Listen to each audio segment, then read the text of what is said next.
What is going on, everybody, and welcome to the Chelsea vs West Ham preview. So today we're going to be previewing the match. I'm going to give you my starting lineup for Chelsea, give you some predictions for what I think will happen in the game. So yeah, without further ado, let's get into it. So Chelsea vs West Ham, early kickoff on a Saturday, never bodes well for Chelsea. Last year, this is exactly the same slot where Mendy produced that amazing, I don't know what to call it, but just totally missed the ball and it went in the goal. And we lost 3-2 to West Ham. Some would say that was the start of the decline last year as well, when Chelsea started to really fall off from Man City and Liverpool. Obviously, Chelsea not playing the best attacking football at the moment. So Chelsea have only scored a few goals in their last, 5 games. One against Fulham, one against Crystal Palace, but the rest, we've been struggling to score goals since the return of the World Cup. West Ham, a team who are still in a relegation battle, don't get me wrong.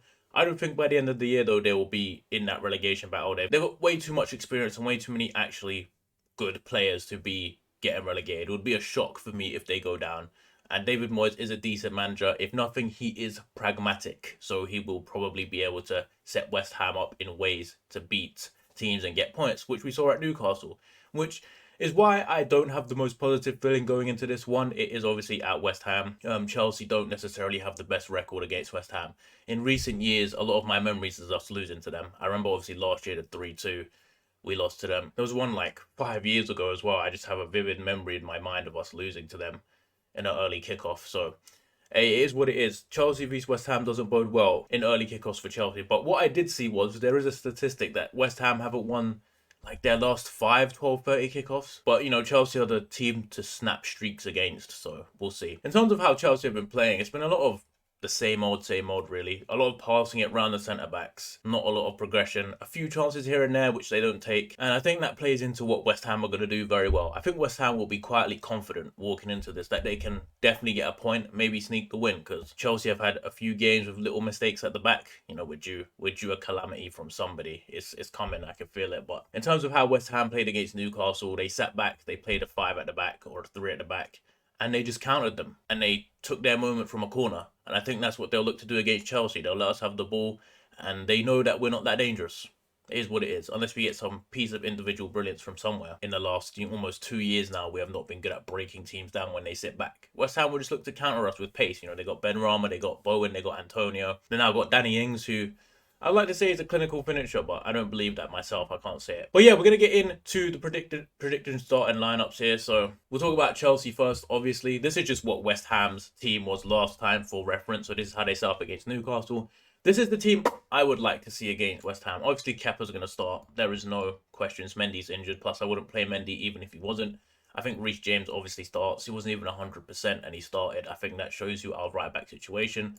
I think Thiago Silva and Benoit Badiashile are. They're forming a good partnership. Was it 3 clean sheets in a row now? I would still go with Cucurella. The reason I would give Cucurella another game is I think in the Fulham game there were moments where he looked good, but I just think it was a disorganization of that side of the pitch which let him down a little bit. Yes, he was caught up. Yes, he wants to get forward. Obviously, there's the whole thing. He's dealing with stuff in his personal life. That is what it is. But in terms of playing Cucurella, I don't know what's happening with Lewis Hall. I don't know if he's injured. I mean, he did come off in his last game he played and looked like he was carrying some kind of injury in that game. But I don't know if he's injured or if he's just not involved in the last game. And obviously, Ben Chilwell only played about 10 minutes. So they're not feeling his fitness. I wouldn't throw Ben Chilwell straight back into the mix. So for me, Cucurella starts. I've gone for a 4-2-3-1, not a 4-3-3. We don't have the personnel to do a 4-3-3. I'm sorry, we just don't.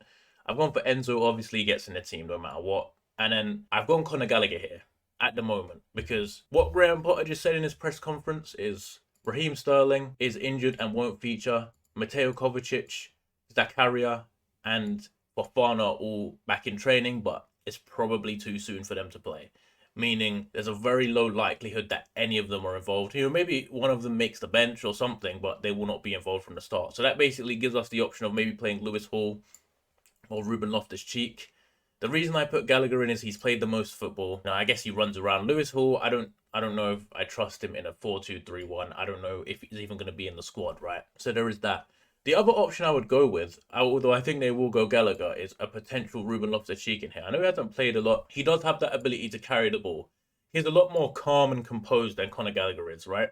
Although sometimes he makes poor decisions, they both do, but he's a lot more calm and composed. He can also sit much deeper. We've seen him play as a centre-back. We've seen him play as as the six before. He's not the best tackler, best at breaking the game up, but I think it's a decent partnership that will let Enzo go forward. Because if you play Conor Gallagher in here, because if you play Conor Gallagher in this position next to Enzo, he's going to be the one that gets forward. He's not really a deep lying midfielder. He does struggle with his decision making. He seems to panic on the ball at times. He overplays, he overthinks. I've gone Mudryk. I think unless he is still sick, you play him. And considering Raheem Sterling is injured again and he won't play, Mudryk definitely starts on the left. I think João Felix comes straight back into the team. I'm going to be deadly honest. He was our best player against Fulham. I think he's looked really good in training.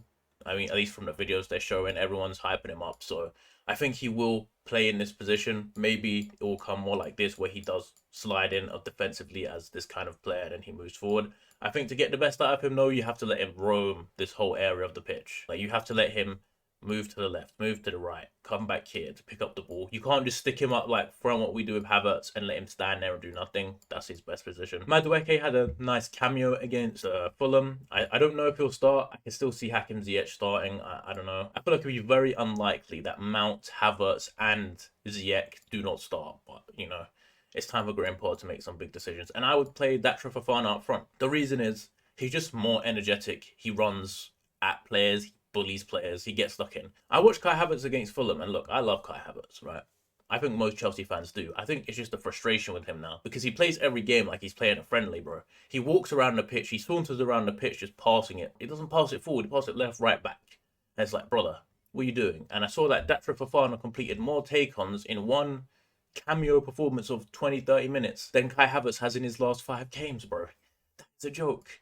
That is a joke. I would start Datro Fofana. Realistically, I don't see Mount and Havertz being dropped and Ziyech, but I would go with this team. I just think it's more direct. You want to get at West Ham, this is the formation they played last time. They've got some dangerous players. Ben Rama's a good player. Bowen's a good player.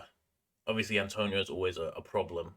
Even if he's playing poorly, he's a problem. Paqueta has talent. Declan Rice, everyone knows about Declan Rice. He'll probably be more motivated to play. Although, looking at who was playing as their left wing back in Emerson, I think we have a good chance with, you know, Madueke and Reece James to get him. We know, as Chelsea fans, Emerson can't defend. So even their centre-back trio, I watched Agard against, I don't know if that's how you say his name, but I watched him against Newcastle. It was very good. Bono looked okay. Kera, I'm not sure why West Ham bought this guy. This guy's trash, bro.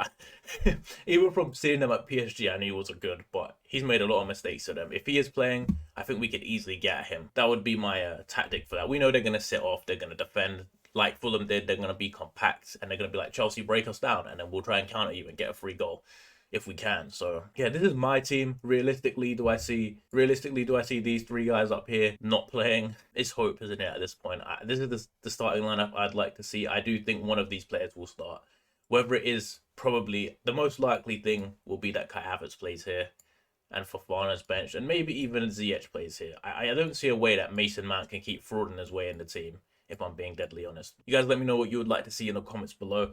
In terms of a prediction, I've seen a lot of people say West Ham have a good chance in this game. I don't doubt that. I think they could get lucky and counter us or get a corner goal. That's what they're going to play for, right? I also think they'd be perfectly content with a 0-0 or a 1-1 or anything like that. We've been defensively solid. Eventually, we got to start scoring goals, eventually. And if João Felix plays and some of these players finally kick on, I don't see Mudryk being as bad as he was against Fulham. And that was more of a product of Fulham defending really well and the players around and not giving them the ball. I'm going to go 2-1 Chelsea. Chelsea need to kick off their season. I think this is the right time to do it away at West Ham. That's a big result. We're going to Dortmund next. So, you know, we need to have some confidence going into that game. I think he should play some of the players who won't play. So we know Badiashile won't play. We won't be able to play. Madueke won't be able to play. And neither will Fofana. So I think giving those guys this game, it leaves at least Mount, Havertz and Ziyech who will more likely be involved in that. Some rest. Maybe they'll find some form. But yeah, I'm going 2-1 Chelsea. You guys let me know in the comments what your score prediction is, and I'll see you all in the next one.